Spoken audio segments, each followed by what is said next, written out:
کوئی شخص اپنے سسرال پہ ایسے کپڑے پہن کے جائے گا؟ ان اللہ احق من تزین لہ، اللہ زیادہ حق رکھتے ہیں کہ اس کے لیے زینت اختیار کی جائے۔ اور بھولا بھولا مسلمان اگر کچھ لیتا ہے تو ٹوٹی ہوئی ٹوپی لے لیتا ہے۔ یہ ٹوپی لے کے سسرال میں جائے گا ٹوٹی ہوئی؟ اگر ٹوپی لینی ہے پیاری سی کو اچھی سی ٹوپی لے، سر پہ کپڑا رکھے، کوئی چادر لے لے، کوئی رومال رکھ لے، انسان مہذب نظر آتا ہے، نماز پڑھے۔ نہیں لینا تو کچھ نہیں لینا، لینا ہے تو وہ پاؤں کے ساتھ ٹھوکریں مارنے والی ٹوپیاں اٹھا کے وہ ٹوٹی جو سر پہ رکھ لینا، یہ اللہ کی عظمت نہیں ہے۔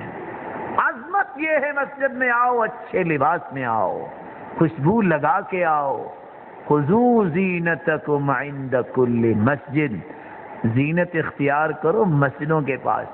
پارٹی میں، فنکشن میں جانا ہو تو بڑی مہنگی مہنگی خوشبوئیں استعمال کرتا ہے مسلمان، کبھی مسجد میں آتے وقت بھی خوشبو لگائی ہے؟ صحابہ کی تو حالت یہ تھی کہ ہاتھ پہ خوشبو لگا کے اس نیت سے نکلتے کوئی مصافحہ کرے گا اس کو مسرت ملے گی۔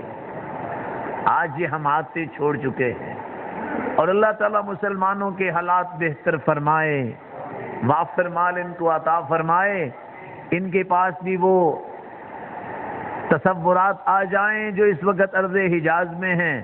مسجد کے گیٹ کے ساتھ کارنر بنا ہوا، خوشبو رکھی ہوئی ہے، گزرتے وقت جو چاہے لگا کے گزر جائے۔